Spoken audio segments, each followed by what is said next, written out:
प्रथम लागू दो चरण को, धन ए न छुड़ायो खिन।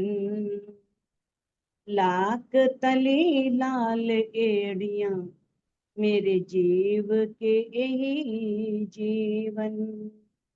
इन पांव तले पड़ी रहूं, तने नजर कुलो बातन।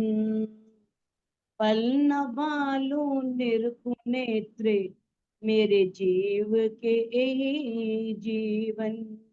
मेरे जीव के यही जीवन। प्रणाम जी, प्रणाम सुंदर साथ जी, प्रणाम सुंदर साथ जी। जैसा कि हम श्री श्रृंगार ग्रंथ का 11वां प्रकरण कर रहे थे और 11वें प्रकरण की 18 नंबर चौपाई तक हमारा हो चुका था। आज हम 19 नंबर चौपाई से प्रारंभ करने जा रहे हैं। छाती निरखो हक की, और अति उज्जल। कामधनी अक्षरातीत मामती जी के धाम हृदय में विराजमान होकर के अपने ही अंगों की शोभा का वर्णन करवा रही है, ताकि मेरी रूहें इस सब शोभा को अपने दिल में बसा करके मेरी पहचान कर सके और परम धाम की पहचान कर सके। कहते छाती निरखो हक की। अब जो ये प्रकरण है, इस प्रकरण में छाती की छवि यानी कि वक्षस्थल का सौंदर्य, उसका वर्णन किया गया है। अब इस चौपाई में मामती जी कह रहे हैं कि जो कामधनी अक्षरातीत है, हमारे प्रीतम है, उनकी छाती को देख कि उनकी जो वक्षस्थल है वो किस तरह से गौर अति उज्जवल, बहुत ही गौर वर्ण का उज्जवल है। अब यहाँ पर दो शब्द एक साथ आ गए, गौर वर्ण और उज्जवल। तो उज्जवल क्यों कह दिया? क्योंकि गौर वर्ण जो होता है वो थोड़ा गुलाबी लिए भी होता है, उसमें थोड़ा सा लालिमा मिश्रित होती है। और उज्जवल है बिल्कुल सफेद, बिल्कुल दूध की तरह एकदम उज्जवल। तो कामधनी की छाती बिल्कुल उज्जवल है, यानी कि बिल्कुल श्वेत वर्ण की। देख हेड़ा खूब खुशहाली। अब जो ब्रह्म सृष्टियां हैं वो क्या करती हैं, कामधनी के जो हृदय में अनेक आनंद के सागर लहरा रहे हैं। खूब खुशहाली का अर्थ है बहुत अधिक खुशहाल करने वाले, आनंद करने, आनंद देने वाले। अब उनका जो हृदय है जिसमें रूहों के प्रति इतना प्रेम भरा है, इतना आनंद भरा है, तो वो जो रूहें हैं वो क्या करती हैं, कामधनी के उस वक्षस्थल को देखती हैं जो आनंद का सागर है, प्रेम का सागर है। कहते तो मोमिन कैया अस दिल, इसीलिए ही मोमिनों के हृदय को क्या कहा है, धाम कहा है। इसीलिए क्योंकि वो हर समय कामधनी अक्षरातीत की वक्षस्थल को यानी कि उनके नख से शिख तक के सौंदर्य को निहारती हैं, देखती हैं। जिन देखा हक हेड़ा, क्यों नजर फेरे तरफ को। हम मामती जी कह रहे हैं जिन्होंने कामधनी के वक्षस्थल को देख लिया है, जो उस शोभा को निहार रही हैं रूहें, कहते क्यों नजर करें तरफ को, उसमें इतना आकर्षण है, इतना सौंदर्य है कि वो किसी और नजर करती ही नहीं है, मन ही नहीं करता कि किसी और तरफ देखो। क्योंकि उनके हृदय में उनके प्रीतम की नक्शे शिक तक की छवि अंकित हो गई है। और वो उस छवि को ही हर समय निहारती हैं। कहते हैं वाक को उसी सूरत बिना आग लगे सब ठोक। और जिस रूह के दिल में ये शोभा बसी हुई है, जो रूह अपनी अंतर्दृष्टि से इस शोभा को निरंतर निहार रही है, देख रही है, उस रूह को इस सूरत के बिना, यानी कि युगल स्वरूप की छवि के बिना, उनकी छवि को देखे बिना आग लगे सब ठोर।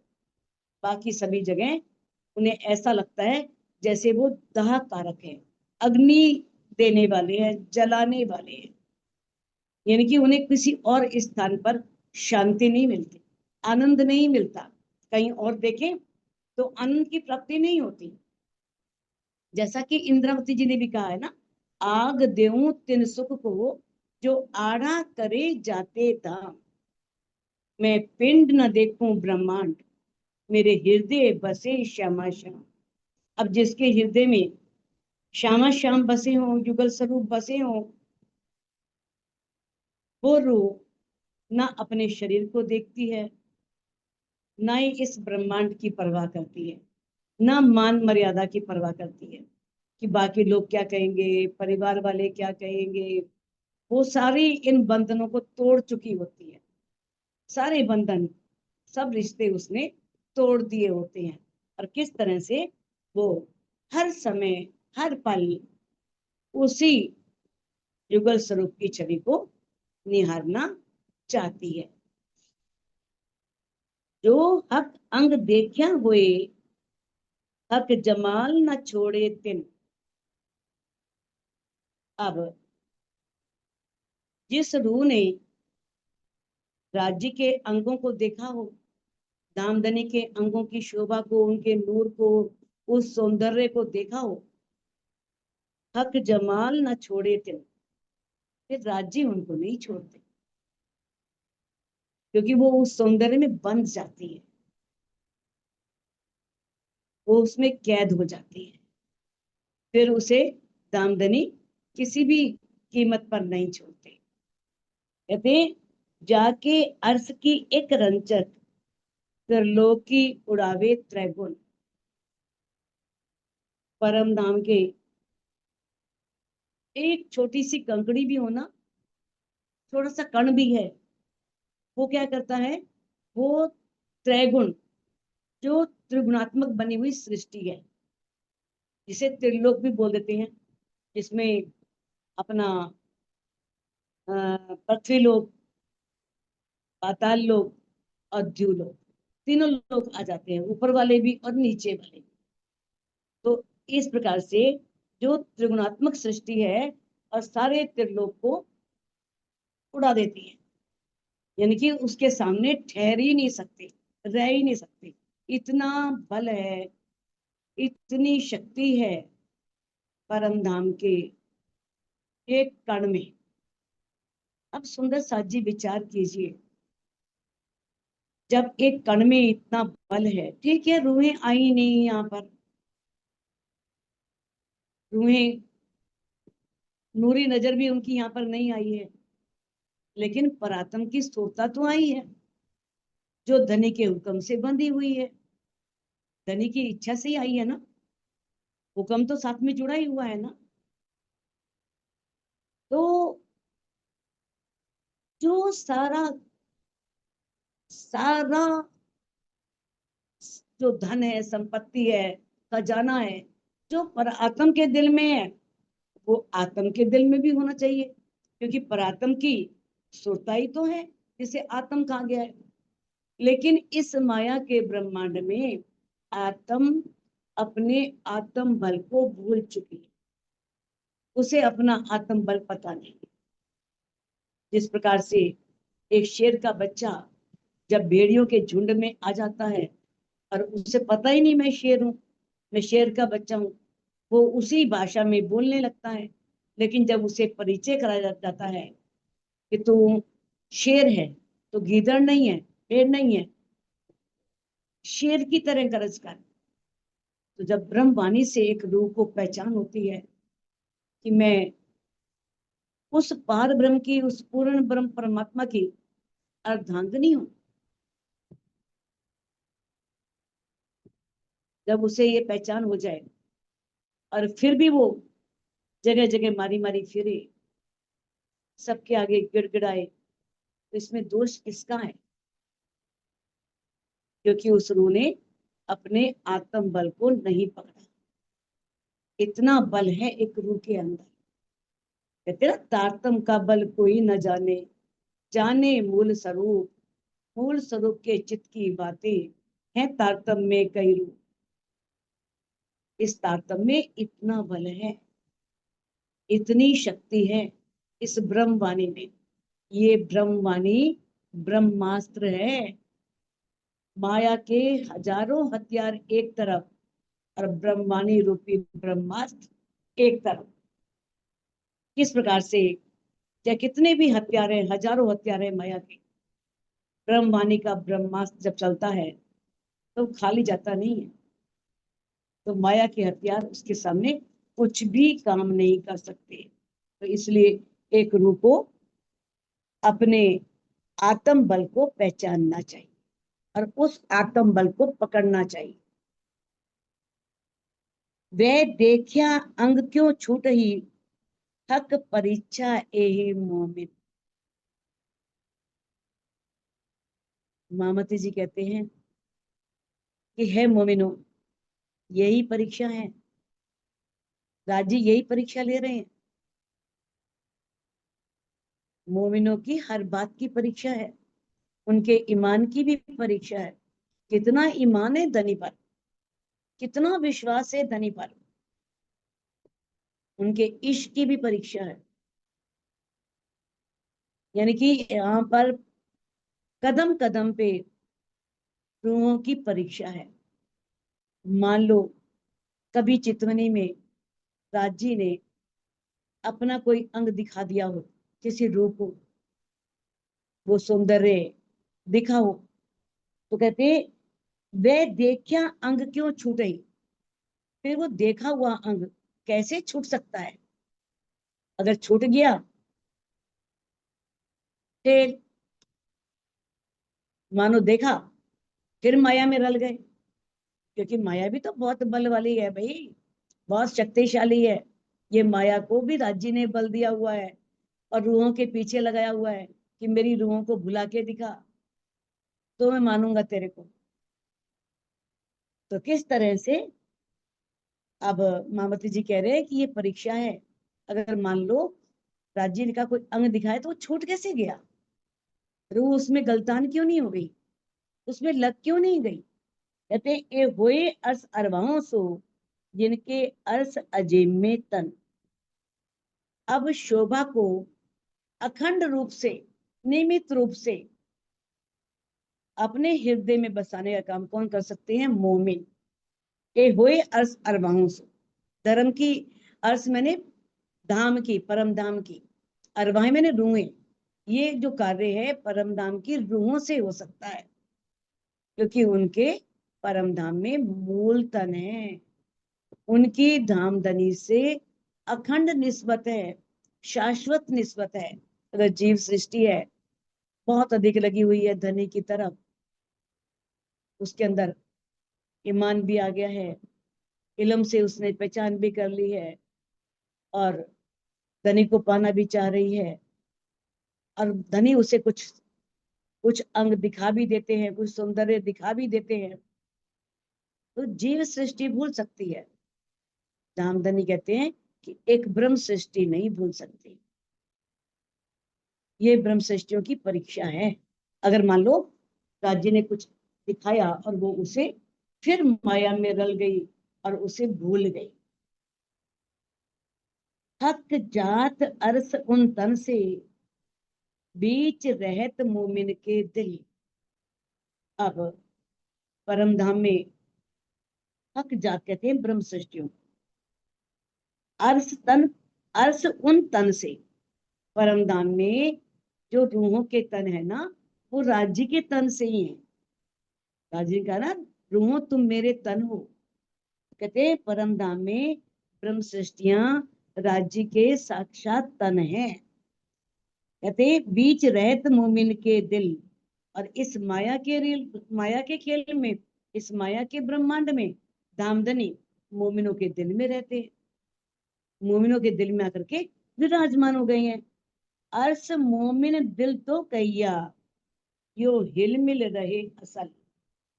कहते हैं अर्स मोमिन दिल, मोमिनों के दिल को धनी ने परमधाम किस लिए कहा है?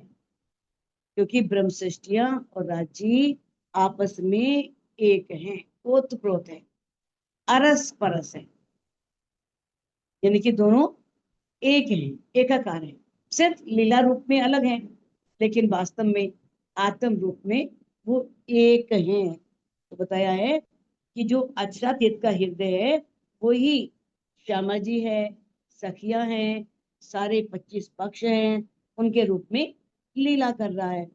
लेकिन अब उससे अलग रूप में सखियों के जो स्वरूप हैं उनकी कल्पना भी नहीं की जा सकती, उसके बारे में सोचा भी नहीं जा सकता। तो कहते हैं लीला रूप में राज्य सखियों की जो परात्म है, जो मूल मिलावे में है, राज्य के चरणों में बैठी है, तो राज्य उनके दिलों में भी है। और यहाँ पर आत्म की जो स्थूलता आई है, जो जीव पर बैठी है, जिसे आत्म कहा गया है, उस आत्म के अंदर भी है, दोनों में, परात्म में भी है और आत्म में भी है। दिल हक का और हाथी का, ये दो दिल हैं एक। अब मामती जी कह रहे हैं कि राज्य और श्यामा जी, यानी कि हक और हाथी, युगल स्वरूप, इन दोनों का दिल क्या है? एक है, इनके दिल अलग नहीं है। कहते एका मता, दो दिल में। अब दोनों के दिल में मता भी एक है, विचार भी एक है। तो अब यहाँ पर देखो ये प्रश्न होता है, अगर दोनों का दिल एक ही है, राज्य का भी श्यामा जी का भी, और दोनों में विचारधारा भी एक है, तो इसमें, इस खेल में आने से पहले श्यामा जी इस मायावी जगत के बारे में क्यों नहीं जानती थी? अगर दिल एक है तो उन्हें मायावी जगत के बारे में क्यों नहीं पता था? पता होना चाहिए था ना कि माया का जगत भी है, कोई अक्षर ब्रह्म भी है, अक्षर ब्रह्म के सत्ता भी है, और वो योग माया के ब्रह्मांड में अनेकों ब्रह्मांड बनाता है, मिटा देता है, लेकिन नहीं मालूम। तो जिस तरह से मान लो हमारा एक हाथ है, एक हाथ में हमारा दाहिना हाथ है, मान लो दाहिने हाथ में अगर आग का अंगारा रखा जाए, तो हम दाहिने हाथ को उठाएंगे कि बाएं हाथ को उठाएंगे? दाएं हाथ को पीछे करेंगे ना। अगर उसके ऊपर कोई बर्फ का टुकड़ा रख दे तो एकदम हाथ पीछे करेंगे, हाथ इतना ठंडा हो जाएगा, एकदम हाथ पीछे करेंगे। लेकिन बाएं हाथ को कोई पता नहीं चलेगा, बायां हाथ वैसे ही है। तो इसी तरह से राज्य का दाया अंग अक्षर ब्रह्म है, वो सत्ता का है, और उसके बारे में बाएं अंग को नहीं पता। उनका बायां हाथ कौन है? सखियां, श्यामा जी, सखियां श्यामा जी से तो है। तो अब उनका बायां अंग आनंद का स्वरूप है, आनंद अंग है।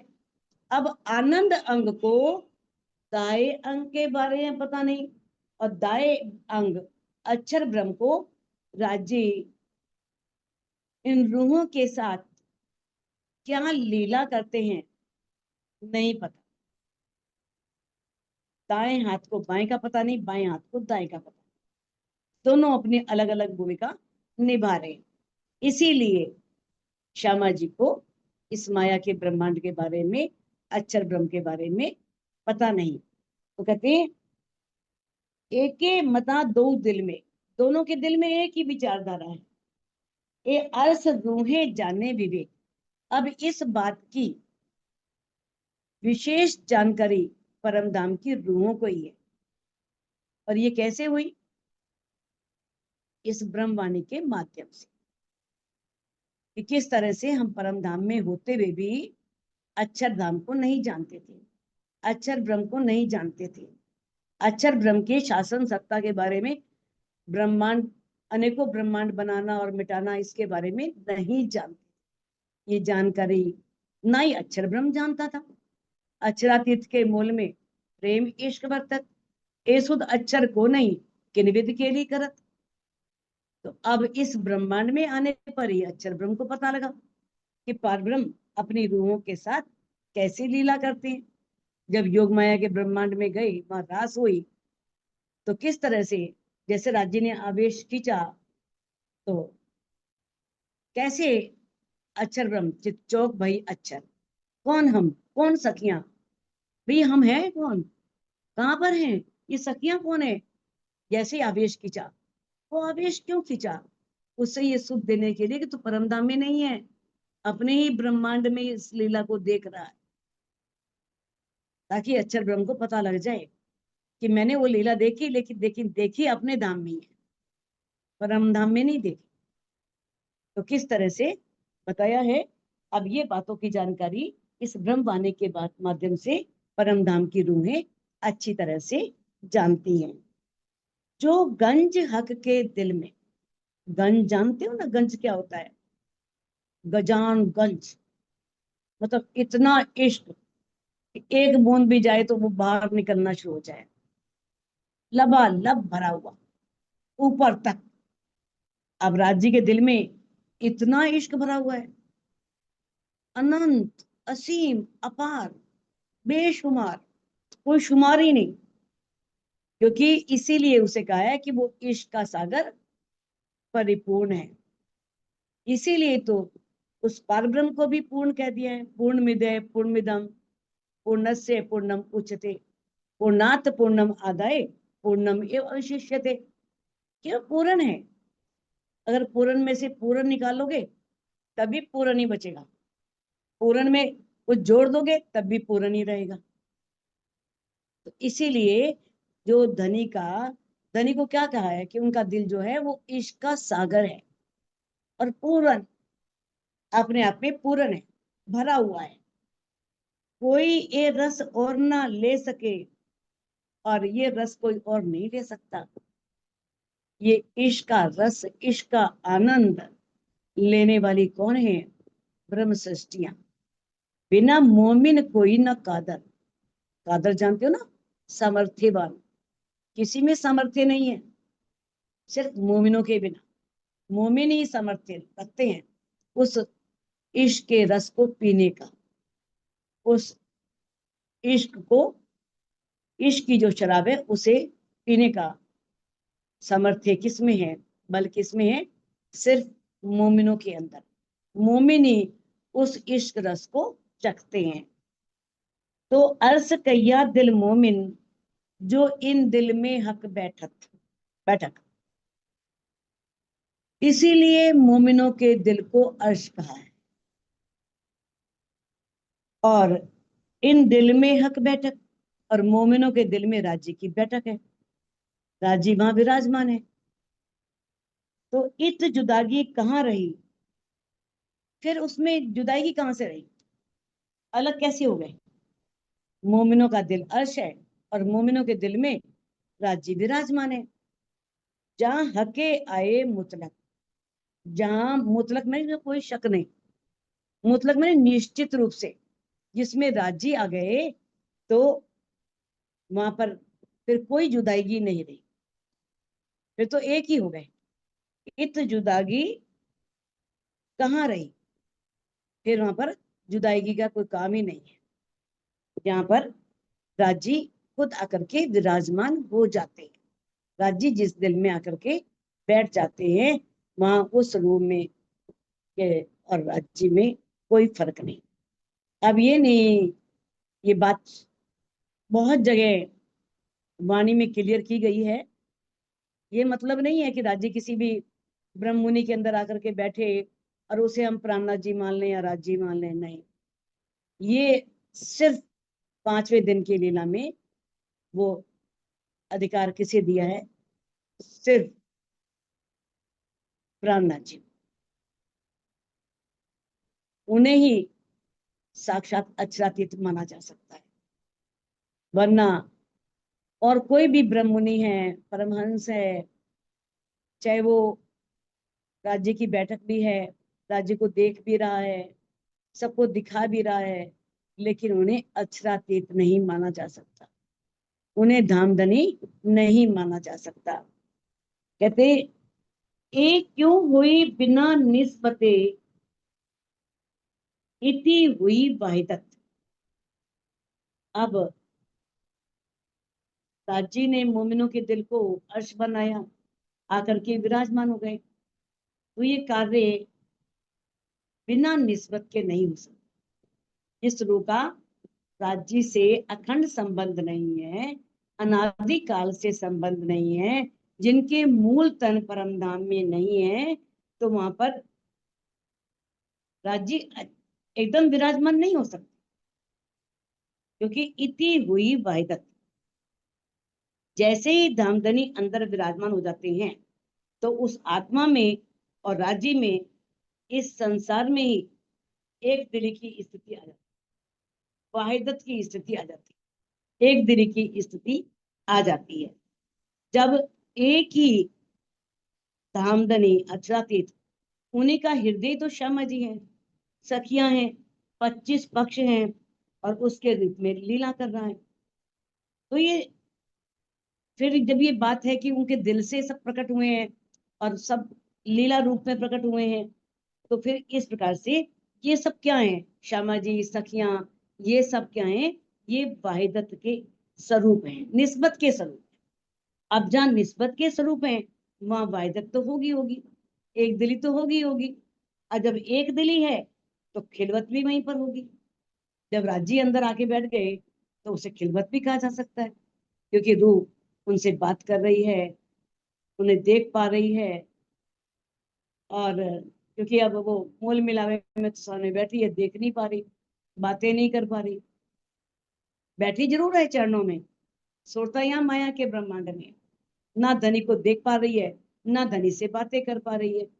लेकिन इस माया के ब्रह्मांड में अगर आत्म पर आत्म भाव ले लेती है, तो वो यहीं बैठे हुए धनी को अपने अंदर देख सकती है।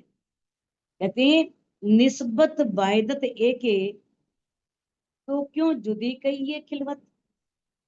जब निस्बत और वाहिदत एक है, जहां निस्बत है वहां वाहिदत है, संबंध है तो एक दिली है। जब संबंध भी है, एक दिली भी है, तो फिर खिलवत कैसे अलग हो सकती है, फिर खिलवत भी होगी। राजी ने जब मोमिनों के दिल को परम धाम बोल दिया, तो खिलवत खाना कहाँ होगा, फिर मूल मिलावा कहाँ होगा, रूह का दिल ही होगा ना। क्योंकि रूह चितवन के द्वारा अपनी अंतर्दृष्टि से रूह नैनो दीदार कर, रूह हक जुबा सो बोल, रूह कानो बातें सुने, यही पट रूह अरश का खोल।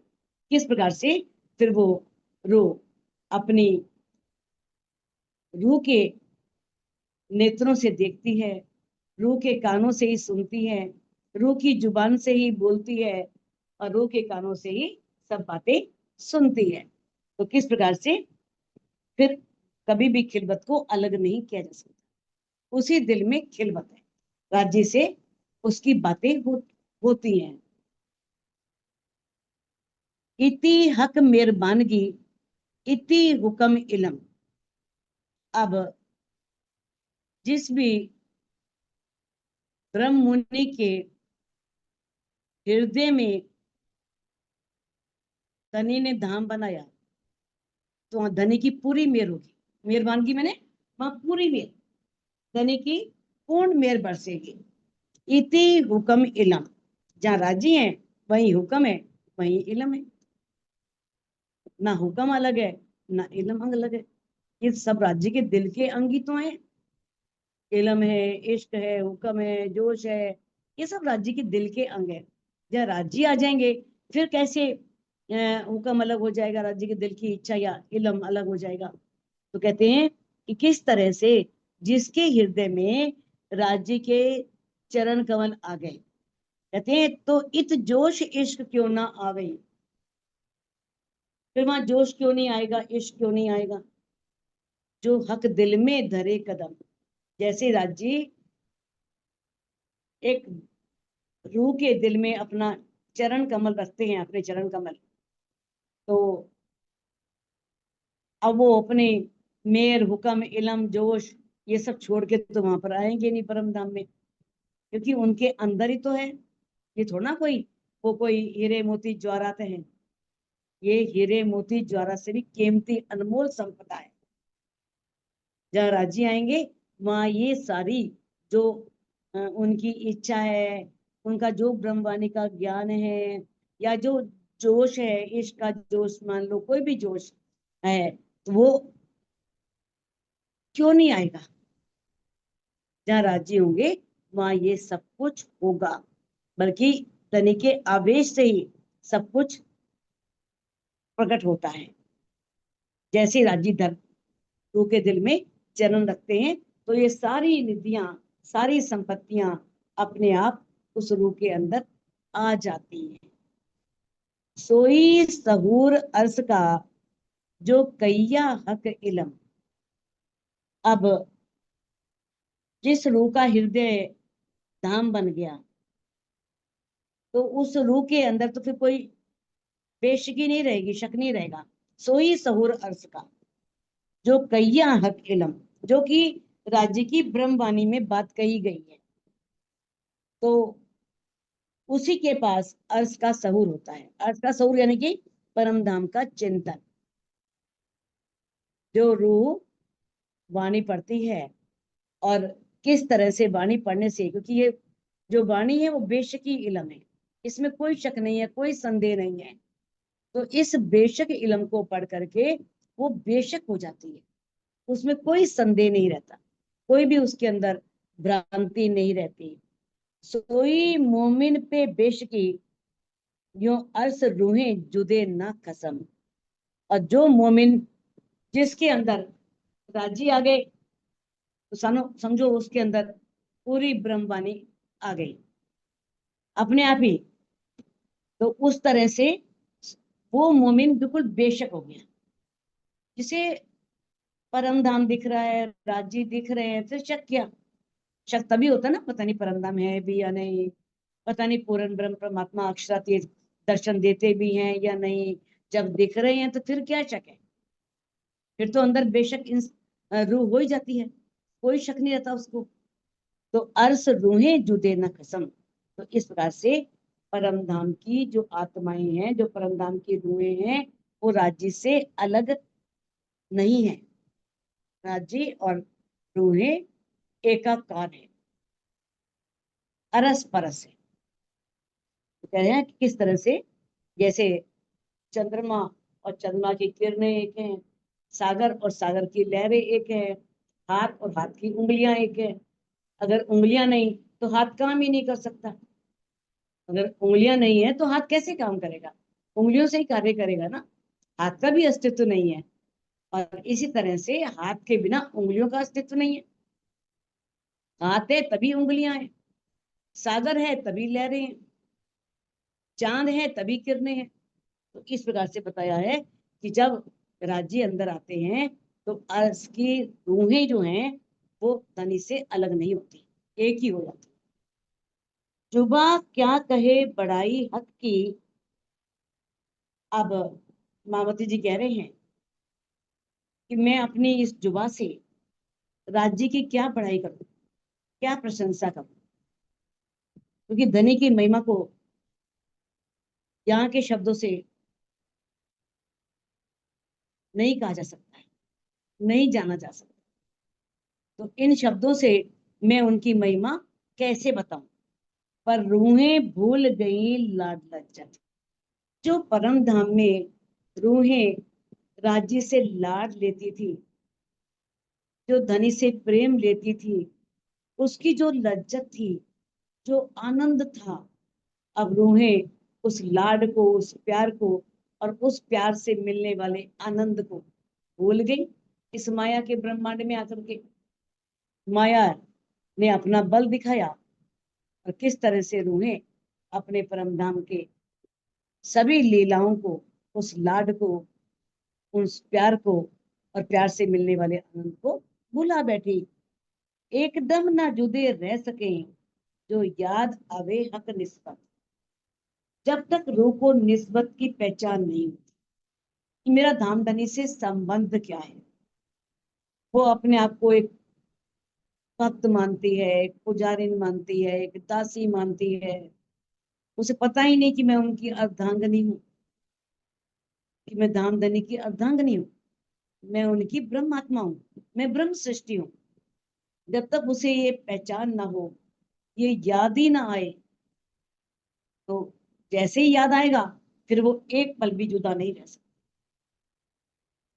जब तक याद ही ना आए तो रूह क्या करे, उसे याद ही नहीं आ रहा। राजी इतनी बार बार बार बार पुकार रहे हैं, एक एक चौपाई को अनेकों बार कह रहे हैं, एक बात को असंख्य बार कह रहे हैं। ना जाने कब किस रूह को कौन सी बात दिल में चुभ जाए और उसे सब बातें परम धाम की याद आ जाए।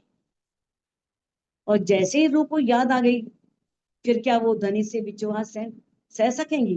राजे ने कहा है ना, मैं रह ना सकूं रूह बिन, रूहें रह ना सके मुझ बिन। तब तक रहती हैं जब तक पहचान नहीं होती। जब पहचान होवे बाको, तब सहे ना विचोहा के। जब पहचान होती है फिर वो एक पल के लिए भी बिछुड़ना नहीं चाहती। जैसा कि योग माया के ब्रह्मांड में एक पल के लिए राज्य ने अपना आवेश खींचा था, और रूहों ने योग माया के ब्रह्मांड को, जो इतना सुंदर था, उसे शमशान के समान कह दिया। पता लग गया ना कि ये हमारी आत्मा की प्रियतम है। और क्या कह दिया, हवे वाला एटलू मांगो, चालो ते घर जाइए। जी हाँ, एक पल विरे नहीं। कहते जहां एक पल का भी विरे नहीं है, चलो हमें अब उस घर में जाना है। तो राजी ने कह दिया वो तो परम धाम ही है, और कहीं नहीं है जहां एक पल के लिए भी रूहें अलग नहीं होती। तो जब उन्हें पहचान हुई तो उन्हें एक पल का बिछोड़ा भी सहन नहीं हुआ। जब तक पहचान नहीं थी तब न जाने कितने अपशब्द बोल दिए थे। धनी कहते हैं जब पहचान होती है एक रूह को, तो वो कभी भी धनी से अलग नहीं रह सकती। हक हेड़े के अंदर मता अनेक अलेखे। अब राज्य का जो हृदय है, अब राज्य के हृदय में मता मैंने ज्ञान, ज्ञान के अनंत सागर है, अनेक अलेखे, जिसे लिखा नहीं जा सकता। तभी कहा है ना, एक बूंद आई हक दिल से, तिन कायम किए थिर चर। एक बूंद की सिफत देखियो, हक दिल में कई सागर। एक बूंद की सिफत देखो, एक बूंद ने ब्रह्मवाणी का रूप धारण कर लिया और इस सारे ब्रह्मांड को अखंड करने का दावा ले लिया। ऐसे राज्य के दिल में कई सागर हैं, अनंत निधियां हैं, अनंत खजाने हैं, ज्ञान, अनंत ज्ञान। ये नहीं सिर्फ ब्रह्मवाणी संबंधित ज्ञान, उन्हें सभी भाषाओं का, सभी धर्मों का, सबकी वास्तविकता का, सब धनी के दिल में सब प्रकाश है। वो सब उन्होंने वाणी में प्रकाशित भी किया है। उपली नजरों न आवही, बस वो ऊपर की दृष्टि से नजर नहीं आता। जब तक हम बाहरी दृष्टि से देखते हैं तब तक नहीं दिखता, जब तक रूह अपने अंदर की दृष्टि से ना देखे। कहते हैं ना कि धनी के बारे में बताया ना कि मेहर बड़ी महबूब की अखंड अलेखे। उसकी मेहर तो इतनी है, अखंड है, उसे लिखा नहीं जा सकता। पर इसे देख कौन सकता है, जान कौन सकता है, जो अंतर की आंखों से देखता है। वही रूह उस मेहर को जान सकती है, उस मेहर के बारे में पहचान कर सकती है। ये ऊपर की नजर से, उसके लिए मार्फत का दरवाजा खुलना बहुत जरूरी है। जब तक मार्फत का दरवाजा नहीं खुलता, अच्युत के हृदय में जो इतना ज्ञान है, इतनी अनंत सागर की लहरें बह रही हैं, इतना ज्ञान भरा हुआ है। यदि चितवन से दूर रहे हम, सिर्फ शब्द ज्ञान को रखें, तो राज्य के वक्षस्थल की शोभा का अगर मान लो रूप ज्ञान दृष्टि से चिंतन करती है, तो वक्षस्थल के अंदर छुपे हुए गहरे भेदों को नहीं जान सकती। वो तभी जान सकती है जब उसकी अंदर की दृष्टि को लेगी, बाह्य दृष्टि से नहीं जान सकेगी।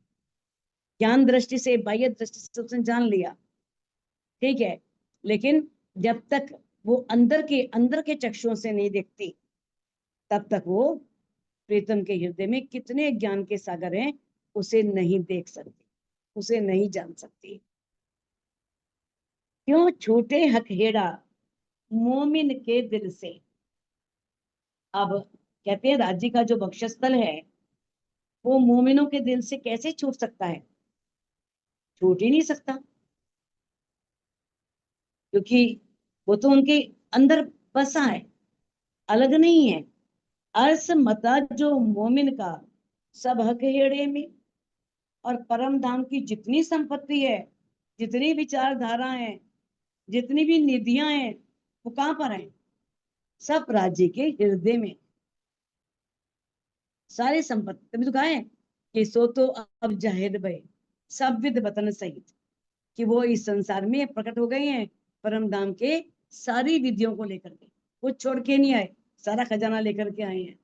तो किस तरह से बताया है कि राज्य के अंदर जो अनेक ज्ञान के, इश्क के, आनंद के अनेक सागर उफान ले रहे हैं, उमड़ रहे हैं, वो रूह के दिल से नहीं छूट सकती, मोमिन के दिल से कभी भी छूट नहीं सकते। सब अंग देखत रस भरे प्रेम के सुख पूरन। अब दामदनी अक्षरातीत के किसी भी अंग को देखो, सभी अंगों में वही गुण है। सौंदर्य भी है, एकत्व भी है, नूर भी है, निस्बत भी है, सब रस भरे हुए हैं। वाहिदत का रस भरा है, निस्बत का रस भरा है, सब रस उसके अंदर भरे हुए सभी अंगों में। प्रेम के सुख पूरन, और एक एक दामदनी अक्षरातीत के प्रत्येक अंग में क्या नजर आ रहा है? आनंद ही आनंद, पूर्ण आनंद। तभी उन्हें पूर्णानंद कहा गया है, सच्चिदानंद कहा गया है। तो किस प्रकार से प्रेम के सुख पूर्ण, प्रेम के पूर्ण सुख भरे हुए, अनंत सुख भरे हुए हैं। रूह सोई जाने जो देखे ले हृदय रस मोमिन। अब वही रूह इस बात को जान सकती है जिसने देखा हो, बिना देखे वो ये अनुभव नहीं कर सकती। ले हृदय रस मोमिन, और किस प्रकार से एक मोमिन अपने हृदय में उस रस का रसास्वादन कर सकता है देखने के पश्चात, जिसने अपने प्राण वल्लभ के, अपने प्रीतम के छाती की शोभा को अपनी अंदर की दृष्टि से देखा हो, वो ही उसका आनंद को अनुभव कर सकता है, उस आनंद का रसास्वादन ले सकता है। ये जो बातून गुण हक दिल में, जो राज्य के दिल में ये छुपे हुए गुण है, बातून गुण कौन से हैं? प्रेम है, आनंद है, सौंदर्य है, एकत्व है, निस्बत है, ये सब गुण जो उनके अंदर छिपे हुए हैं। कहते हैं तो क्यों आवे मिने हिसाब, ये इतने गुण हैं कि हिसाब में नहीं आते, गिनती में नहीं आते। इसकी गिनती करो तो रूप गिनती नहीं कर सकती, इतने गुण हैं।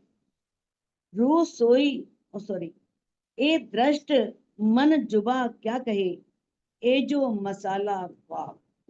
अब जो ये इस माया के ब्रह्मांड की तो दृष्टि है, वहीं का मन है, और इस नश्वर तन की ये जुबां है, वो उसके बारे में क्या कहे? क्योंकि उस सौंदर्य का वर्णन करने के लिए सामग्री तो यहीं से लेनी पड़ रही है ना। अगर उनके हृदय का वर्णन करना है तो सागर बोल दिया, क्योंकि यहाँ पर सागर ही सबसे बड़ा है। अगर किसी ऊंचाई का वर्णन करना है तो हिमालय के समान बोल दिया, बस सारा तो यहीं का लेना है ना। अगर सुंदर का वर्णन करना है, बहुत सुंदर है, वहां की शोभा ऐसी है, तो हीरे मोती जवाहरात ये सारे उठा लिए, कर दिए। तो कहते हैं कि अब इस माया के ब्रह्मांड में जो ये झूठा संसार है, जो यहाँ पर वो जो उदाहरण मिलेंगे वही उदाहरण दिए जाएंगे ना। कहते हैं कि किस तरह से मसाला यहीं का है, उदाहरण यहीं के हैं, तो ये उदाहरण उस सौंदर्य के सामने फीके हैं और ये उसे लगते नहीं है, लेकिन करें क्या। कहते जब वर्णन करना है तो कोई ना कोई उदाहरण तो लेना ही पड़ेगा। जैसे रूह का राज्य का संबंध दिखा दे तो कह देते हैं जैसे जल मछली, मछली जल के बिना नहीं रह सकती, यही उदाहरण दिया जाएगा ना। तो इस तरह से जैसे सौंदर्य का वर्णन करना है तो गुलाब के फूल का वर्णन कर दिया, क्योंकि गुलाब का फूल बहुत सुंदर है। तो इस प्रकार से अगर एकत्व का वर्णन करना है, आपने पढ़ चुके हो इस तरह से सागर में बताया था, ठीक है। जैसे एक बीज है, तो एक बीज से अगर वो बीज मीठा फल का है तो उस पेड़ के सभी फल मीठे ही होंगे। अगर वो कड़वे फल का है तो उस वृक्ष के सभी फल कड़वे होंगे।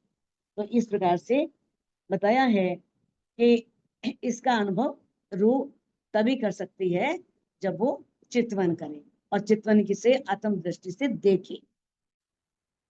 छाती मेरे खसम की जिनका नाम सुभान।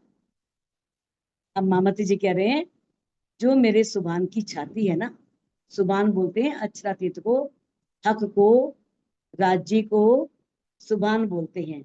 सुभान शब्द का अर्थ क्या है, आशिक या माशूक, या प्रिय या प्रिया, कुछ भी कह लो, इन दोनों के लिए ये सुभान शब्द प्रयोग होता है।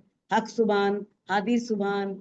तो इस जिस प्रकार से मान लो एक कमरा है, उस कमरे में कोई दीपक जल रहा है या बल्ब है, तो उसका संपूर्ण प्रकाश पूरे कमरे में फैल जाएगा, दिखाई देगा।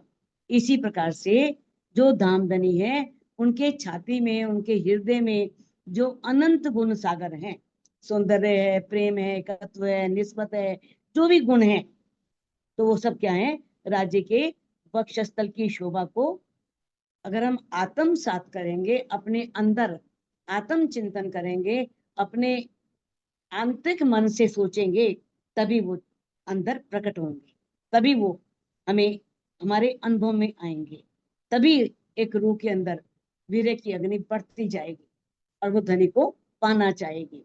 छाती मेरे कसम की जिनका नाम सुभान, पामती जी कह रहे हैं जिनका नाम सुभान है। सुभान बताया ना, आशिक या माशूक, जिनका नाम सुभान है। और उनकी जो छाती है ना, जो नेक देखो गुण अंदर, अगर जरा भी उनके अंदर कोई गुण दिख जाए ना, उनके गुणों को देख लिया जाए, तो तभी निकसे प्राण, तभी क्या होगा, ये पंच भौतिक तन छूट जाए। ये पंच भौतिक तन रह ही नहीं सकता अगर एक भी गुण का अनुभव कर। अगर खड़ा भी है ना, तो राज्य की इच्छा से खड़ा है, राज्य चाह रहे हैं उस तन से काम लेना, नहीं तो कब का वो पंच भौतिक तन छूट जाता। तो सुंदर साथ जी इस चौपाई को अनम्यूट करके दोहरा सकते हैं। छाती मेरे कसम की छाती मेरे मेरे कसम की जिनका नाम सुभान, जिनका नाम नाम सुभान, जो नेक देखो गुण अंदर, जो नेक देखो गुण अंदर, तो तभी निकसे प्राण, तो तो तभी निकसे से प्राण। प्राण। बोलो श्री प्राणनाथ प्यारे प्यारे की